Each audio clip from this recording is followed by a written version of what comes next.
In lesson 1.5, we are solving right triangle word problems. Our objective is to, when we're given two sides or a side and an angle of a right triangle, we're going to find the measures of the other sides, or whatever the unknown measurement is. Procedures for solving right triangle problems would be: one, I always recommend drawing a picture, and once you do that, try to identify a right triangle to help you solve the problem. Two, whatever angle we're trying to find or whatever angle we know, make sure it's in standard position. Three, if we're looking for a distance, we're going to have to write a trig ratio with the distance in the numerator.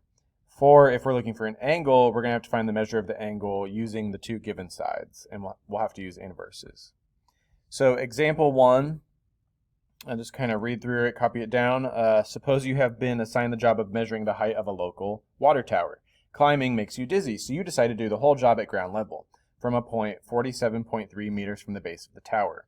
You find that you must look up at an angle of 53 degrees to see the top of the tower. How high is the tower? So let's start by drawing a picture for this. So we have the water tower, and then you have you. Okay, and we're standing looking at the water tower. It says from a point 47 meters away from the base. So here's the base.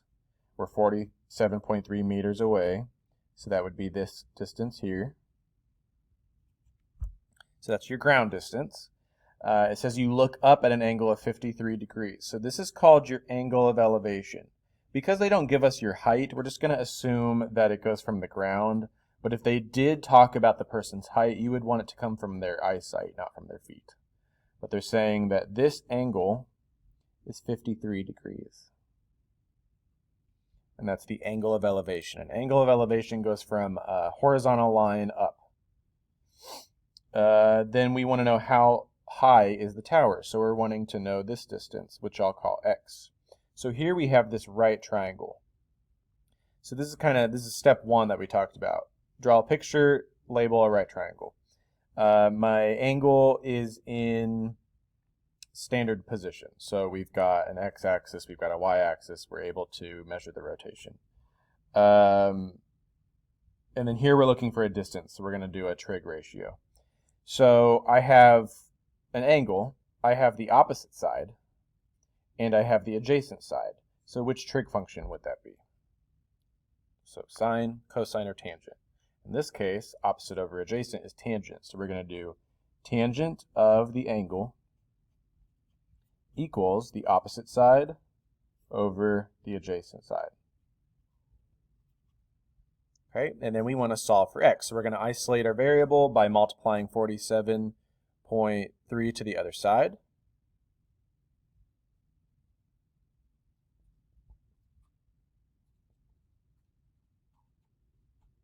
And then you would type that into your calculator. 47.3 times tangent of 53. Make sure you're in degrees. So go ahead and pause the video and find your calculator, or go online and do it on an online calculator, and let's see what you get. When I typed it in, I got 62.8.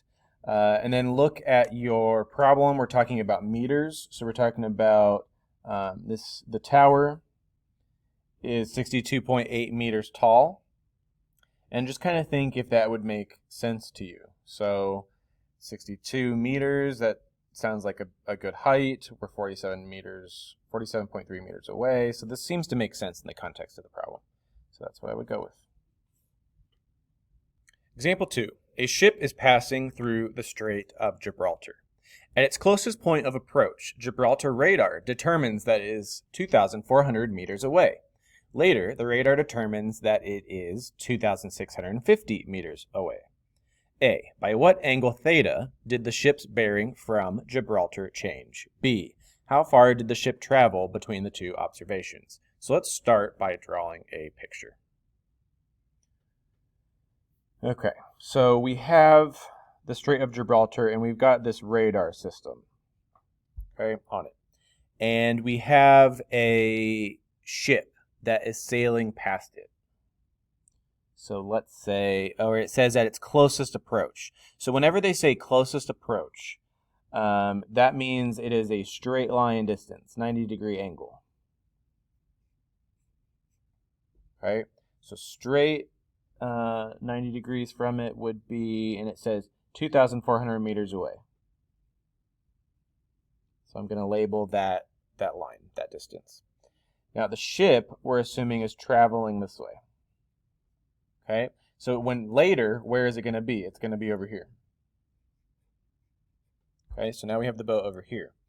And now the radar picks it up further away. So we have this distance, this new distance, which is 2,650. Okay, so we've got now, we drew a picture and we have a right triangle. By what angle theta did the ship's bearing from Gibraltar change? So it's important that they're saying from Gibraltar. That's where they want you to put your angle. Gibraltar radar is over here. So your theta goes in there. And they want to know, how did the bearing change? So how did this angle change as the ship moved from the radar? So they want to know that, theta. So think about what sides we have. We have an adjacent side, and the opposite is unknown, and we have a hypotenuse side. So think about which trig function, sine, cosine, or tangent, uses adjacent and hypotenuse. And that would be cosine. So you've got cosine of whatever the unknown angle theta is equals the adjacent side divided by the hypotenuse. Now, how am I going to find theta? How do I isolate theta and get rid of my cosine? Well, cosine's a function, so you got to do an inverse function for cosine, which would be inverse cosine. You may see sometimes it called arc cosine, which is another word for inverse. Okay, now find your calculator, type that in. Make sure you're in degree mode. I got 25.1 on the calculator. So make sure that you're looking for units and and determining what it is that you just answered. 25.1 is the change in the rotation of the angle. So we're talking about degrees. So I have a degree mark for my units. And also see if it makes sense. If I got 1,000 degrees, that wouldn't make sense because the boat would be traveling in circles around the radar, and that's not going to happen. B, how far did the ship travel between those two observations? So now they want to know this side over here. Let's call that X. They want to know how far did the ship travel for part B. So we could use trig, or in this case, I think it's easiest to use Pythagorean theorem since we know the other two sides of the triangle. So 2,400 is a leg, so that's going to be squared. X is a leg of the right triangle, and we're going to add the two squares together to the hypotenuse to equal the hypotenuse squared. Okay, now we're going to solve that. You're going to take that and subtract 2,400 squared.